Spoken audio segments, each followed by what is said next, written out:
¿Qué tal? Saludos, muy buenas noches. Bienvenidos a Vía V. Es miércoles 21 de mayo. Miguel Arias Cañete ha pedido finalmente perdón 5 días después de ese despropósito dialéctico cometido por el candidato del Partido Popular a las elecciones europeas. Ha decidido finalmente plantarle cara a su tropiezo y pedir públicamente perdón. Lo ha hecho hasta en 5 ocasiones en sitios controlados, en una emisora, la COPE, y en diferentes actos públicos en los que no ha habido repreguntas por parte de los medios de comunicación. Hablaremos hoy de este asunto que de alguna forma ha condicionado el tramo final de la campaña y de todo lo que nos ha deparado la actualidad. Lo vamos a hacer con Manuel Blanco. Muy buenas noches. Buenas noches. Pablo Arangüena. Muy buenas noches. Muy buenas. Manuel Fernández Blanco. Muy buenas noches. Adina Dumitru. Muy buenas noches. Pilar García Negro. Muy buena noche. Muy buena noche. Y saludamos también en la primera parte, en el primer tramo del programa de esta noche, a José Antonio de Lorenzo Pardo. Muy buenas noches. Buenas noches. Candidato de UPyD en las elecciones europeas, con el que queremos un poco conversar sobre cuál es el proyecto de UPyD específicamente para Galicia.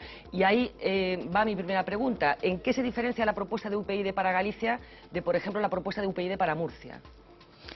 Primero, nosotros pensamos que estamos dentro de unas elecciones europeas y precisamente estas elecciones europeas nosotros lo que tratamos de conseguir es que ese referente que es Europa, no solamente para Galicia, sino para el resto del mundo. Europa hoy en día es visto desde el resto del mundo, es un ejemplo para el resto de los países como un sitio donde existen unas libertades públicas, donde existen unos derechos civiles y donde existe un estado de bienestar.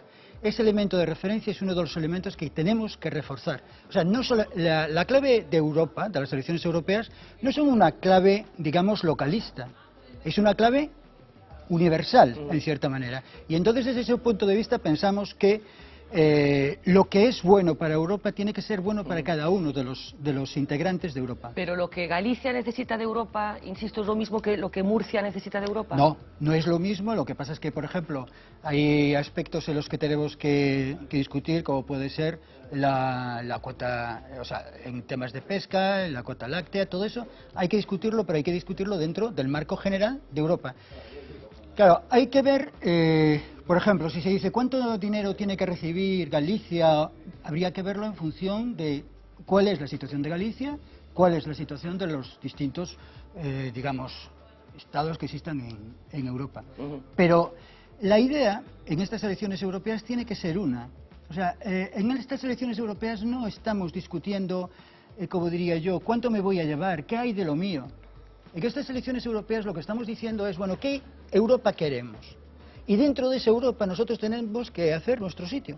Pero ese es el elemento fundamental. ¿Se sienten arropados por los gallegos en los encuentros con ellos, en las comunicaciones que estos días supongo que están teniendo con los posibles electores de UPyD? Sí, o sea, bueno, concretamente yo hasta hoy hemos hecho 2.000 kilómetros y hemos tenido una recepción positiva. Lo que notamos también es que existe un ambiente muy frío desde el punto de vista electoral. Pero no hay un problema de desafección de Galicia con UPyD. Vamos a hablar enseguida de algunos episodios que han jalonado la historia de este partido y de su relación con Galicia. Sí, puede haber eso puede existir, sí, eso existe, pero la verdad es que cuando te acercas más a la gente y le hablas de los problemas reales, no de esos problemas ficticios que la gente, o sea, que los políticos, por lo menos los políticos profesionales, quieren poner de manifiesto, pues pero, entonces... Cuando dice políticos profesionales, por ejemplo, Rosa Díez no es una política profesional. No, vamos a ver, cuando quiero decir, bien, cuando me refiero a políticos profesionales, me estoy refiriendo a casos de los políticos fundamentalmente de los grandes partidos. Pero UPyD supongo que aspira a ser uno de los grandes también, y hay políticos profesionales dentro de UPyD. Vamos a ver, UPyD pretende cambiar las políticas. O sea, el asunto, por ejemplo, cuando la postura de UPyD frente, a diferencia de otros partidos políticos, es que cuando nosotros hacemos negociaciones no decimos qué consellería queremos. Nosotros lo que hacemos es cambiar políticas. Entonces, por ejemplo, en el caso de Asturias, nosotros facilitamos al gobierno de Asturias, pero nosotros no dijimos, bueno, vamos a ver, yo quiero esta consellería, ¿qué parte del presupuesto me toca o qué parte del presupuesto no me toca? No. Nosotros pusimos un papel delante de la mesa a los partidos que se quisieron sentar con nosotros. Digo, ¿estáis de acuerdo con eso, con esos proyectos, con lo que nosotros planteamos? Con aquellos que estuvieron de acuerdo con nosotros, los apoyamos. En el momento que dijeron que dejaban de apoyar aquello que nosotros le habíamos presentado, nos fuimos. Desde ese punto de vista, entonces, el planteamiento no es que nosotros con la fuerza que tenemos, hasta que no podamos gobernar, o cuando sea, no vamos a colocarnos en puestos de ¿Son de derechas decisión. o de izquierdas ustedes? Bueno, no sé, o sea, estar a favor de, yo qué sé, estar a favor de la división de poderes es ser de derechas o de izquierdas. Eso lo dijo Montesquieu ya hace muchos años. Pero eso es ser de derechas o de izquierdas, estar a favor de la, digamos, de la renovación de esta democracia, de que los ciudadanos tengan poder de decisión, de que los partidos políticos no traten de monopolizar los movimientos sociales. Eso es ser de derechas o de izquierdas. Nosotros muchas veces lo que planteamos es lo siguiente. A veces se le ponen a los políticos y los partidos políticos se ponen etiquetas para que así posibilitar que los ciudadanos no tengan que pensar demasiado. Entonces, ¿pero usted cree que no hay diferencias entre la derecha y la izquierda? No hay, sí que naturalmente que, digamos, con los clichés que se estén planteando, a mí me resultaría difícil, por ejemplo, encontrar diferencias fundamentales entre PP y PSOE. ¿Y entre el resto de las ofertas políticas? Entre el resto de las ofertas políticas, no. Hay, digamos, hay elementos que se pueden atribuir desde el punto de vista de conceptos de la política del 19, derecha e izquierda, sí existen elementos de diferencia. Bueno, UPyD, pero nosotros lo que pretendemos es fundamentalmente que los ciudadanos decidan sobre elementos claves. O sea, ¿hay cosas que hay que cambiar? Sí. Pues todos los que pensemos que esas cosas hay que cambiarlas, unámonos y cambiémoslas. Bueno, UPyD está teniendo una relevancia especial en el caso de la campaña electoral aquí en Galicia como consecuencia, no sé qué calificativo emplear, de esa guerra, entre comillas, contra el bloque nacionalista galego por el reparto de los espacios electorales que finalmente, según lo que ha dicho la Junta Electoral Central, van ustedes ganando. Realmente, y se lo pregunto como gallego que es usted, sí. ¿Le parece que es representativo de este país lo que ha pasado con el bloque, que el bloque merezca para la Junta Electoral Central, a raíz del recurso de UPyD, el mismo tratamiento en los medios de comunicación públicos que Falange, por ejemplo? ¿Cree que es justo eso, que es representativo de este país? Si no es justo, que se cambien las leyes. ¿Pero usted cree que es justo que No, es que vamos a ver, aquí nosotros nos tenemos que regir por un conjunto legal. Claro, nosotros tampoco es justo que nosotros con 1 millón de votos resulta que tengamos los diputados que tenemos cuando nos corresponderían muchos más. Claro, no es justo. Pero vamos a ver, nosotros fundamentalmente lo que hicimos fue reivindicar nuestros derechos. Y había un elemento clave, y es que el bloque que estaba dentro del Consejo de Radio y Televisión de Galicia, pues decidió, bueno, el bloque no, perdón, el Consejo de Administración decidió que nosotros no teníamos derecho, cosa que nosotros pensábamos por un grupo parlamentario, porque la circunscripción es nacional. Entonces, bueno, y por otro lado, había un grupo, que era el Bloque Nacionalista Gallego, que el Tribunal, la Junta Electoral Central decidía que no era parlamentario. Sí, los detalles los vamos a conocer un poco más por lo miudo y entonces, vamos a ver, a la pregunta concreta. Usted como ciudadano gallego, ¿cree que eso es representativo de este país? En unas elecciones europeas, ¿por qué no? Bueno, pues vamos a conocer de qué estamos hablando, por si hay gente que se ha perdido por el camino, porque sabemos que esta ha sido una peripecia que lleva prácticamente desde que empezó la campaña electoral, con sucesivos recursos en las diferentes juntas electorales, así que Marina Cabegato nos va a ayudar a hacer una foto fija de qué estamos hablando. Pues Fernanda, la Junta Electoral Central ha dado la razón a UPyD y ha decidido eliminar al BNG del bloque informativo de los medios públicos que los medios públicos gallegos dedican a la campaña de las europeas. Los nacionalistas perderán los 27 segundos diarios que tenían asignados y pasarán a tener solo 10 minutos para toda la campaña electoral, lo mismo que fuerzas como por ejemplo Falange, el Partido Animalista, Vox o el Partido Pirata. El motivo, la circunscripción única y el cambio de coalición. Según la Junta Electoral, el bloque, al haber cambiado de socio en las europeas, debe recibir el mismo trato en cuanto a cobertura informativa que si nunca se hubiese presentado. Recordamos que este mismo recurso de UPyD había sido desestimado por la Junta Electoral Provincial de A Coruña. En su resolución se basaban en los apoyos que cada partido había recibido aquí en Galicia. El bloque tuvo en el año 2009 7 veces más votos que UPyD. Fernanda. Gracias, Marina. Bueno, apelaba usted a que la vocación o la voluntad de UPyD, entre otras cosas, es cambiar las cosas que no funcionan. Y yo me sigo refiriendo a este dato y sigo apelando a su condición de gallego. El bloque tuvo en el 2009 7 veces más votos que UPyD. ¿Va a reflejar el reparto de los tiempos esta realidad? Bueno, le podría contestar. La coalición IO-AGE tuvo escasamente 600 votos más que nosotros. No recurrimos contra ellos, no recurrimos contra AGE. ¿Por qué no recurrimos contra AGE? Porque hay una legalidad. Y lo que se tiene que hacer es cumplir la legalidad. Hay unos partidos que son parlamentarios.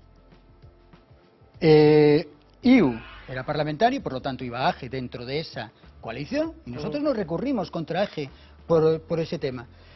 Resulta que el bloque no consiguió diputado, porque la situación que se planteó es que en las elecciones anteriores, quien consiguió diputado fue el número 1 de la lista, que era de Esquerra Republicana, y entonces hubo dos coaliciones que pretendieron ser parlamentarias. Dos coaliciones no podían ser parlamentarias con un único parlamentario. Entonces, como consecuencia de eso, la Junta Electoral Central determinó que la coalición donde estaba integrada Esquerra Republicana era la que era parlamentaria. Bueno, ustedes se aferran a esa legalidad y no entran en más discusiones, por lo que a ustedes les beneficia, digamos. O sea, no, a nosotros no nos beneficia porque a nosotros nos perjudica, pero hombre, lo que no está bien es que si a nosotros nos echan, digamos, de acuerdo a la legalidad no nos deberían de echar, pero parece ser que sí, que yo ahí ya no entro. Sí. Lo que está dictaminado está dictaminado. Yo no... En este proceso, desde el bloque, se les ha llegado a considerar como la nueva falange rosa, magenta. ¿Qué tiene que decir de esto?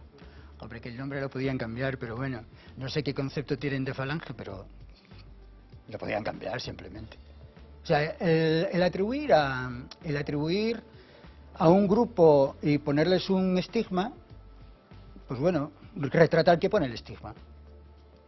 Porque con esa misma razón nosotros podíamos estar en contra AGE, no hemos estado contra AGE. ¿Por qué? Porque pensamos que tiene derecho.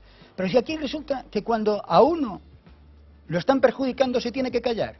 A ver, yo creo que en una situación, en un país donde existen unas leyes y donde existe una democracia, uno tiene posibilidad de reclamar. ¿Que después no te dan la razón? Pues bueno, te aguantas.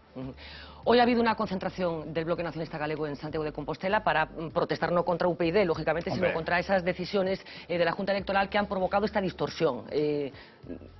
Así lo digo, una distorsión que está provocando que el bloque sea considerado como un partido que se presenta por vez primera a unas elecciones. Escuchamos a Xabier Vence, portavoz nacional del bloque. Un atentado a unha expresión do nacionalismo galego, o BNG, que consideramos que ten unha intencionalidade política obvia de silenciarnos, de amordazar unha alternativa política que lle resulta molesta efectivamente ao españolismo neste momento e que están cometendo, desde o noso punto de vista, un auténtico atropello dos dereitos máis elementales da democracia. Desde logo están embarrando totalmente o proceso electoral, unha campaña electoral. UPyD parece que reclama o respeto para as forzas minoritarias españolistas no único ámbito que están dispostos a recoñecer, e en cambio van a por todas aquelas forzas que contestan xustamente o centralismo e o españolismo, como é o BNG, como unha forza nacionalista como esta. É a negación, é a persecución do nacionalismo, dunha forza alternativa nacionalista que intentan silenciar por esta vía. Bueno, palabras de Xabier Vence. ¿Son vostedes españolistas? No, porque eso significaría que somos nacionalistas. Nosotros lo que, además en estas elecciones europeas se ve muy claramente.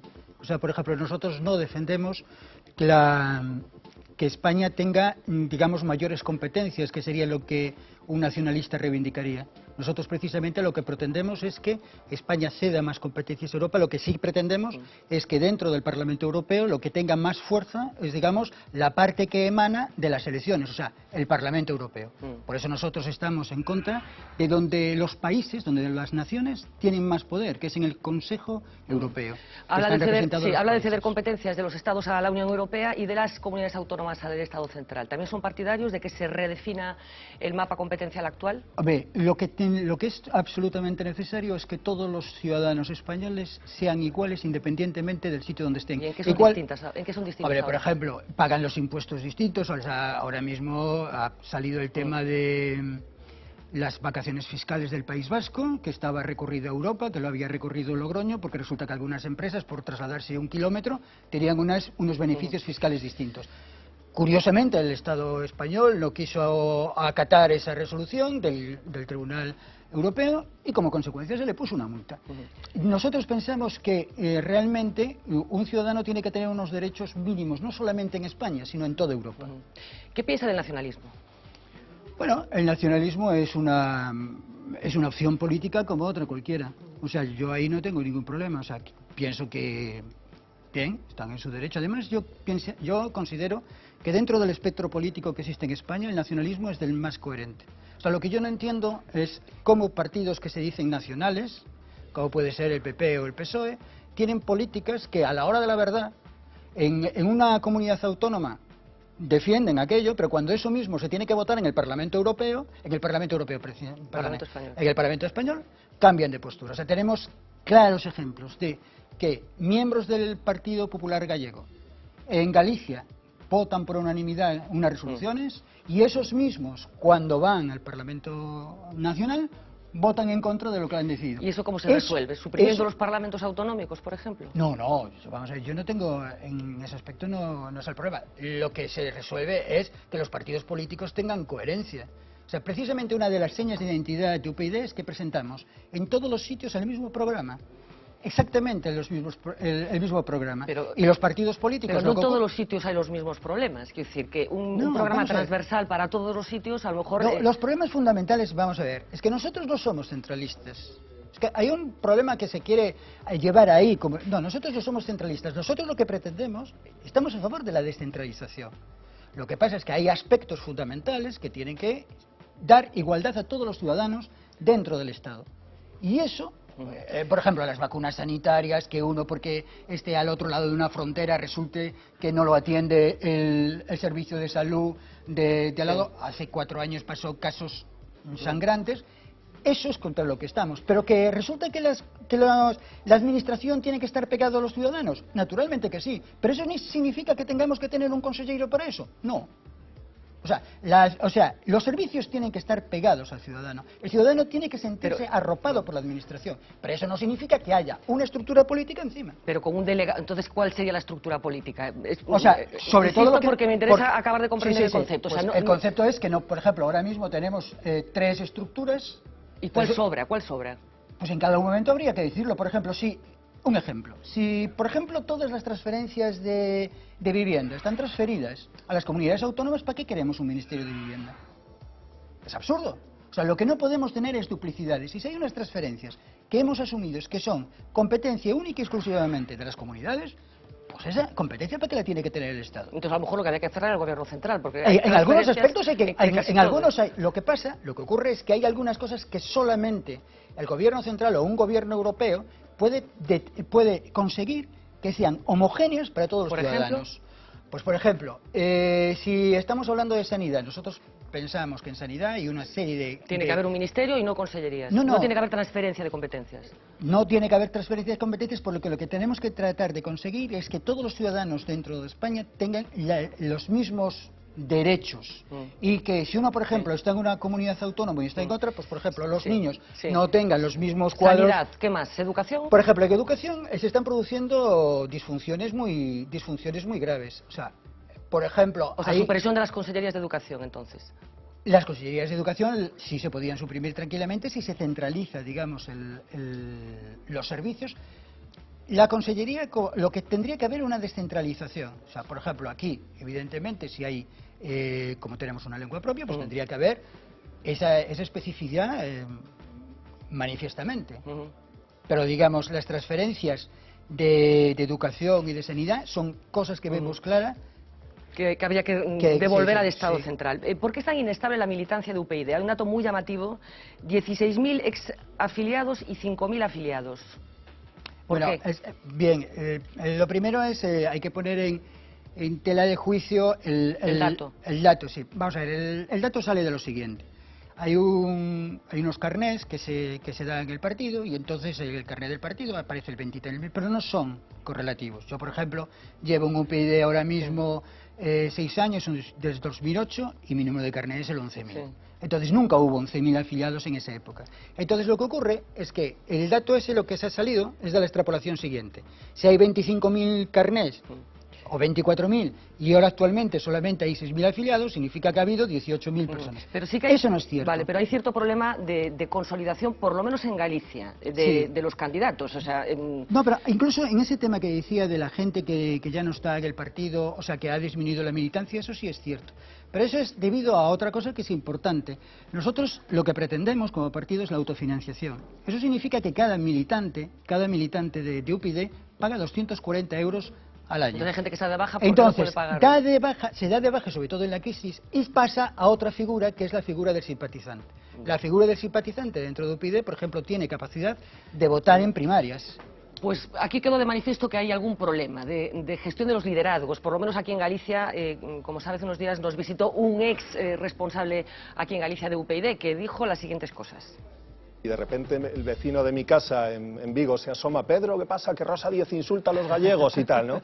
¿Qué ocurre? Que nosotros, los que éramos recién afiliados a UPyD, pedimos a Madrid que viniera Rosa Díez, que lo explicara, que pidiera disculpas, que tuviera un poco más de inteligencia emocional para explicarlo y para pedir, oye, pero no, Carlos Martínez Gorriarán, el número 2 del partido, nos dijo: mira, hemos decidido que los gallegos se han enfadado porque ellos quieren y entonces no vamos a decir nada y tal, ¿no? Y dejó una herida que estos 3 años que he seguido en UPyD... Sigues contestando. Vas dando folletos por la calle, UPyD y tal, una alternativa, UPyD, Rosa Díez y tal, y la gente ha cogido manías. Pero que es un reflejo un poco de la actitud de Rosa Díez y de los que dirigen UPyD, que es un autoritarismo y una prepotencia que yo le he descubierto después de 3 años y me han caído los velos. Sí, y ahora ya... Ahora vienen las elecciones y yo ahora no voy a pedir, o sea, al contrario, que la gente se informe bien sobre UPyD, que el que quiera votar UPyD que lo vote, pero yo creo que UPyD en Galicia, mucha gente, los que se informen, no van a votar UPyD. ¿Por qué O sea, mucha gente hemos dicho, no nos gusta el PP ni el PSOE, no nos gustan otros partidos, tampoco nos gusta el nacionalismo, aunque son de alguna manera más coherentes que el PP y que el PSOE, pero entonces vamos a buscar un tercer partido, un espacio de centro. Creíamos que era UPyD. Ahora ya nos hemos dado cuenta, y fíjate, en UPyD hay 16.000 exafiliados y solo 5.000 afiliados. O sea, la gente viene y en cuanto lo conoces te vas. Menudo carrerón. Hay récord Guinness de partido que más ha conseguido echar a sus afiliados. Y más rápido. Bueno, esta era una declaración que hacía Pedro Larrauri hace unos días aquí en la mesa de IPIAV. Muchas cosas. Empiezo por el principio, que también le preguntaba a él. ¿Se ha restañado la herida abierta por Rosa Díez cuando dijo gallego en el peor sentido de la palabra? Hombre, no sé, es difícil cuando hay medios que sistemáticamente lo reproducen, pero tú recordarás... La culpa siempre es de los medios, ya lo tenemos asumido ya. La culpa es de quien dijo las palabras que fue. No, vamos a ver, eso es evidente. Pero después hay otro aspecto también, que es cuando... Oye, tú recordarás que en una entrevista que le hiciste a Rosa Díez, precisamente antes de las elecciones generales, le preguntaste, ¿si usted se arrepiente? Sí. Y dijo, hombre, dado la repercusión que ha tenido, naturalmente sí me arrepiento. Y después, claro, ha dicho que... Bueno, que pero ¿os siguen preguntando por eso cuando sí, hacéis campaña? Sí, porque hay una... O sea, por ejemplo, vosotros cuando sacasteis el vídeo de UPyD, curiosamente sacasteis la entrevista con Iñaki Gabilondo. Entonces, ¿qué quiere decir con eso? Que una entrevista de hace 4 años que tuvo con Iñaki Gabilondo se sigue reproduciendo hasta ahora. Claro, es muy difícil responder ante eso, a pesar de que ella diga que, bueno, pues se siente, o sea, que se arrepiente del tema de eso, que como te dijo a ti, o que simplemente diga, bueno, yo es que lo he querido decir porque tienen esa sutileza los gallegos, y además te lo dijo también en la entrevista que le hiciste, tienen la sutileza de eso que a mí como vasca yo no tengo, y me gustaría ser así. Incluso en esa entrevista dijo, me gustaría ser más gallega para tener esa sutileza. Entonces, ¿qué voy a decir? El planteamiento, claro, se está tratando, nosotros eso lo consideramos incluso como que, joder, mucho miedo nos tienen que tener, porque, digamos, por una frase están tratando de desvirtuar todo el mensaje que está haciendo un partido. Y eso no es coyuntural. O sea, desde mi punto de vista no es coyuntural. Entonces, yo muchas veces pienso que es así. ¿Es autoritaria Rosa Díez? Si fuera autoritaria no montaría un partido como es actualmente UPyD, en el que las primarias son el elemento clave. O sea, cuando una persona llega a un cargo o se presenta a uno, a quien tiene que rendir cuentas es a los afiliados. Por ejemplo, decir, Rosa Díez ha colocado a esta persona en este cargo. Eso es inviable. O sea, en UPyD se han venido, bueno, no sé, a lo mejor el dato es un poco exagerado, pero unas 3.000 primarias. Yo, por ejemplo, me he presentado, creo recordar, algo así, en como 8 primarias. ¿Cuántos militantes tiene UPyD en Galicia? Pues actualmente debemos andar por 160. 160. Vamos a abrir un pouco a mesa. Pilar García Negro. Ten razón o señor Álvarez, coido que é o seu apelido. De Lorenzo. Sí. Ten razón o señor Álvarez cando fala de que o PID non é de dereitas ou de esquerdas. Efectivamente, é de atrás da España cañí, absolutamente máis rancia, máis reaccionaria, máis españolista. Eu penso e repenso en que valor hai que ter como galega ou galego para formar parte de un partido dirixido, fundado e dirixido por unha política que directamente utiliza o xentilicio gallego con tal carga de racismo. Sorprende tamén que o entrevistador, que dubido moito de si ele utilizase, poñamos, o termo gitano ou o termo mujer tenía que ser, sorpréndeme que non saltase, quer decir que non houvese comentario de texto en ningún estilo. Ela dixo claramente gallego, referido ao señor Rodríguez Zapatero en el sentido peyorativo de la palabra, e definiu a continuación o señor Raxoi, xa presidente do goberno español actual, como gallego, efectivamente, sin máis. Eso, sin outro tipo de comentario, chamase efectivamente racismo puro. Do ponto de vista do que agora interesa na actualidade, vostedes forman parte de un aparello de poderes do Estado, de estrutura política do Estado, xudicial, legislativa, directamente tamén no Executivo, que xa consagraron hoxe que estas eleicións, independentemente do resultado que cada quen obtiver, son as eleicións absolutamente amañadas. Isto é un caso, un atentado de lesa democracia, unha censura ao Bloque Nacionalista Galego por parte da Xunta Electoral Central, que non é mesmamente un organismo menor, absolutamente incualificável. Está pendente o recurso ao Tribunal Supremo, ao que se pediron medidas cautelarísimas, pero en todo caso estamos a día xa 21 de maio e as eleccións son o domingo. De maneira que, claro, vostedes forman parte como ariete ou baluarte de españolismo extremo, pois dese conxunto de forzas sistémicas que quererían publicar no BOE, no Boletín Oficial do Estado, o anuncio seguinte: Bloque Nacionalista Galego, gallego non, eso non existe, é Bloque Nacionalista Galego. Bloque Nacionalista Gallego non existe. Bloque Nacionalista Galego, absténgase de concurrir a estas elecciones. Gostarían, efectivamente, de colocar, de inserir no Boletín Oficial do Estado un anuncio destas características. Non aprenden, non escarmentan. É unha especie de querer esmagar e machucar a cabeza do nacionalismo galego desde hai anos e desde hai décadas. Non falo agora de vostedes, non os sobrevaloro, non lles dou tanta importancia. Estou falando do conxunto dos poderes do Estado e do que representan, e non o dan conseguido. E máis unha vez... José Antonio, varias cosas. Síntense que forma parte desa estrategia que denuncia Pilar García Negro, de tratar de conseguir que o bloque desapareza. Síntense representante da España cañí. Bueno, mira, vamos a ver, aquí yo soy capaz de discutir sobre argumentos, sobre adjetivos no. Entonces aquí hay una cosa que está clara, ¿qué es España cañí? O sea, aquí yo lo que pienso es que hay que hablar sobre conceptos, hay que ver sobre ideas políticas y entonces podemos. Pero enzarzarnos en una palabra si soy de España cañí o la falange rosa, por favor. No son adjetivos sobre lo que estoy hablando. Vamos a ver, hay una ley que eso lo permite. Sí. Cuando se cambió la ley o se mantuvo, eso es lo que hay que discutir. O sea, yo no voy a entrar en disquisiciones si somos de España cañí o no. Vamos a ver, los IAG, 14.000, y 14.000 nosotros a gesta y nosotros no. Quiero decir, y entonces nosotros no estamos contra el nacionalismo, no estamos porque creemos que es una opción.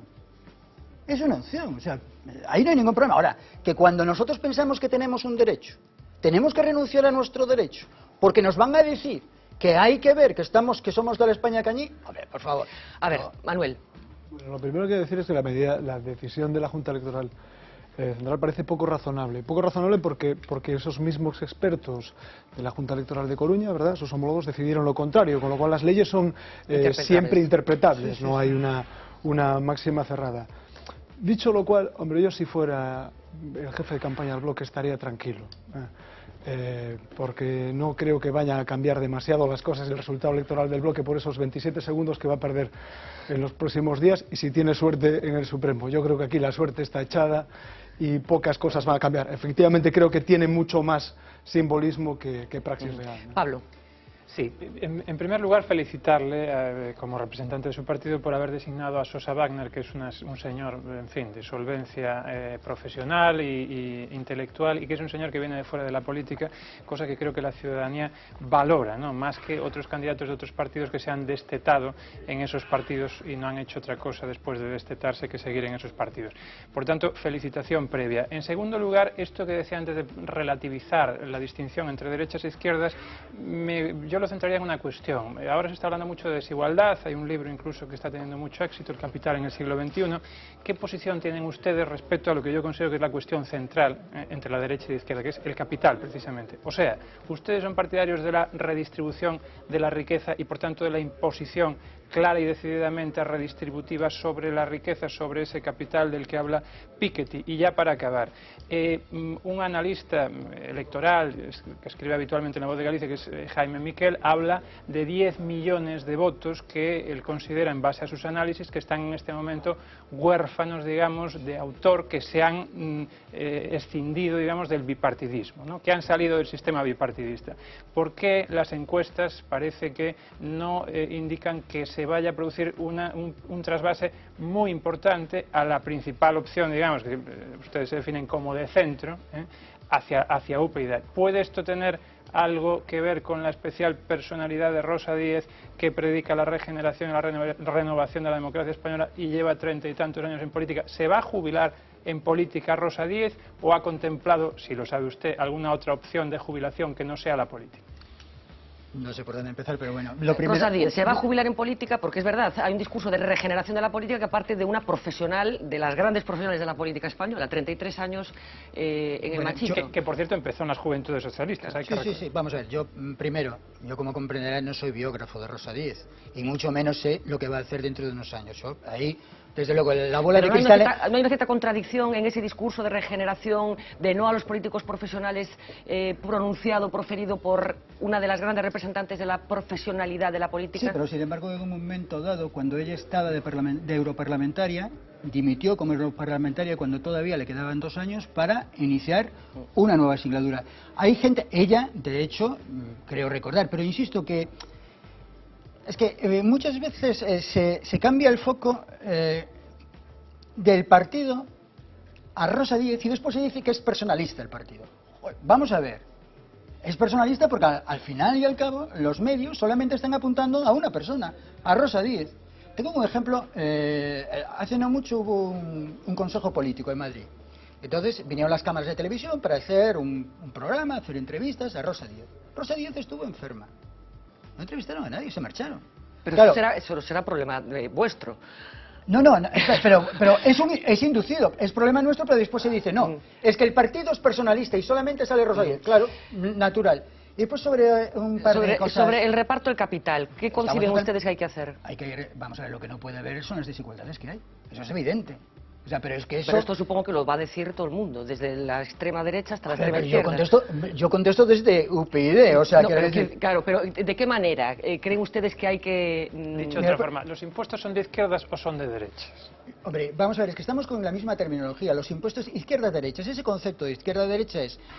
Vamos a ver, todos los impuestos hay que pagarlos y es inviable que teniendo leyes de impuestos que digan que el impuesto de sociedades es el 30%, después haya lobbies, grupos empresariales que consigan pagar solamente el 2%.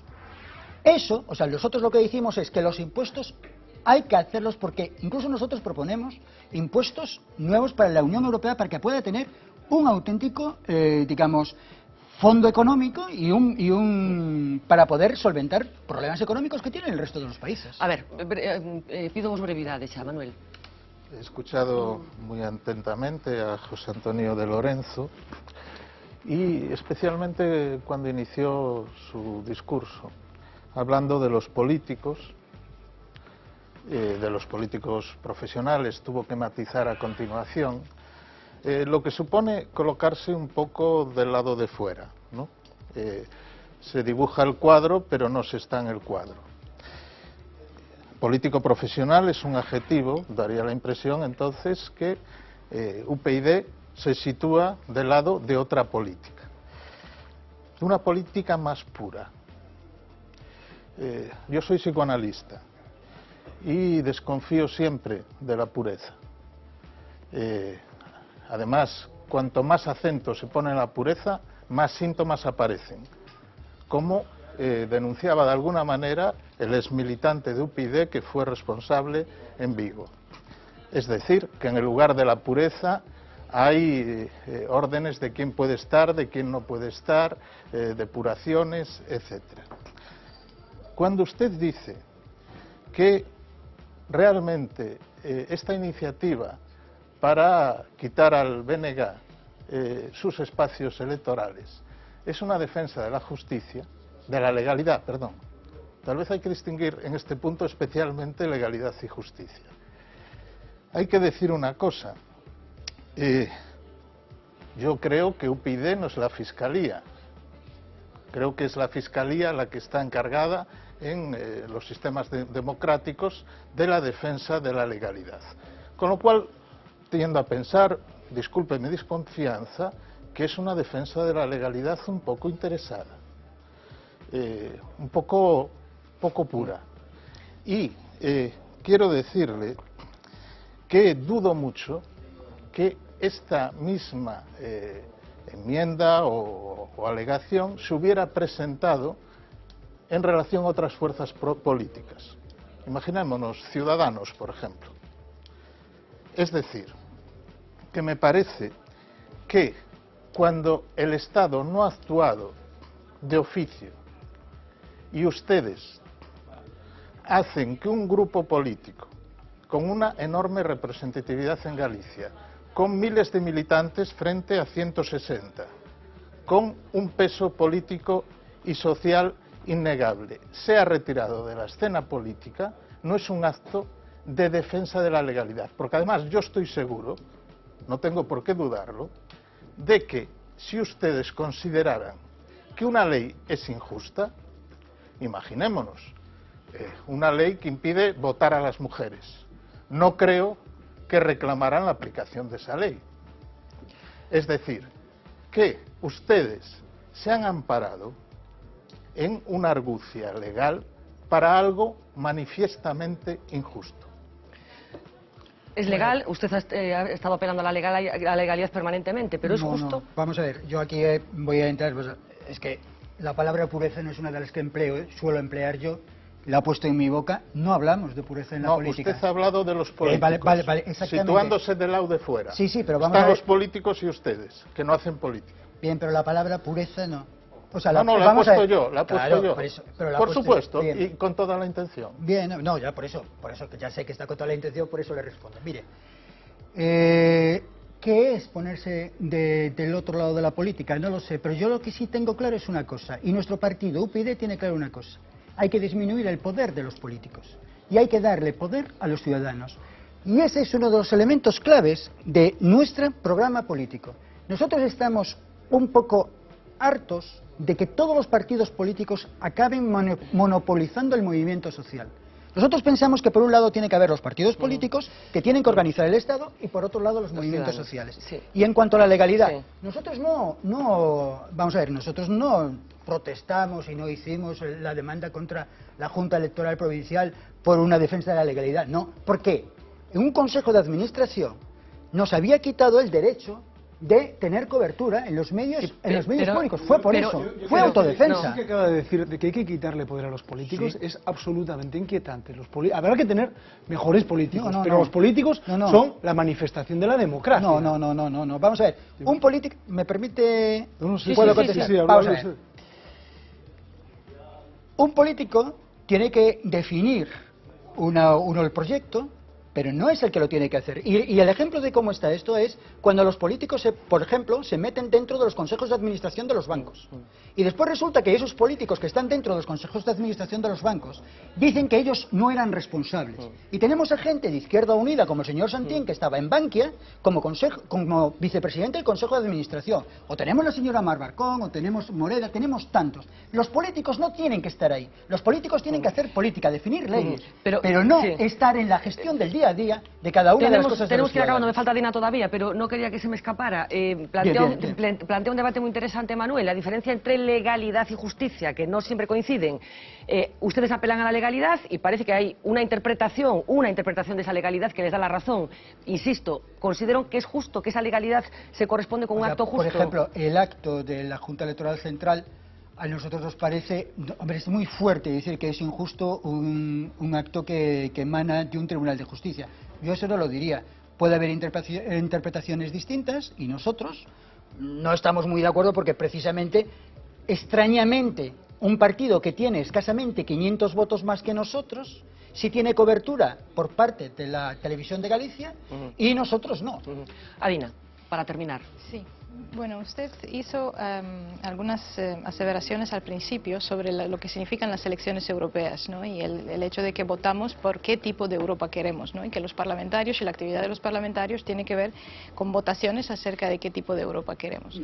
Pero más allá de esto, hay algunas votaciones que obviamente deciden, ¿no? La dirección, si queremos de más izquierda o de más derecha del Parlamento Europeo, pero también es cierto que hay votaciones que tienen consecuencias muy concretas, ¿no? Es decir, hay votaciones sobre cuestiones que tienen que ver con la pesca, con cuestiones que tienen que ver con la agricultura, con cuestiones que tienen que ver con la construcción de los barcos, y ahí en el Parlamento Europeo y fuera del Parlamento Europeo hay negociaciones importantes que se llevan a cabo desde las diferentes regiones de Europa, desde los diferentes países de Europa, y esas negociaciones tienen un calado y una consecuencia importante a la hora de lo que ocurre y cómo va la economía en cierta región, ¿no? Entonces, en ese sentido, bueno, podemos votar por lo que quiere Europa, pero también tenemos que votar por lo que queremos en Galicia, por lo que sostiene aquello que en Galicia es importante económicamente, ¿no? Holanda, por ejemplo, vota a su favor cuando se trata de cuestiones de construcción de barcos, por ejemplo. Sabemos que estas negociaciones se llevan a cabo y que son importantes las votaciones.